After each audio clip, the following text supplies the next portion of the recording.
గాంధీజీకి ప్రేరణ కలిగించిన గ్రంథాలు: భగవద్గీత, హిందూ మత గ్రంథం; the mother, Maxim Gorky; the perfect way in diet, Kingsford; ethics of diet, Harvard Williams; civil disobedience, Henry David Thoreau; war and peace, the kingdom of God is within you, Leo Tolstoy.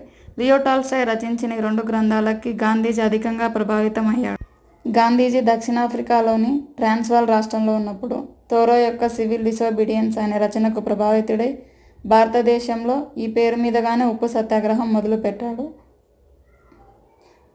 Gandhiji రాసిన పుస్తకాలు: the story of my experiments with truth, autobiography. తన 13వ ఏట జరిగిన బాల్య వివాహం గురించి వివరించాడు.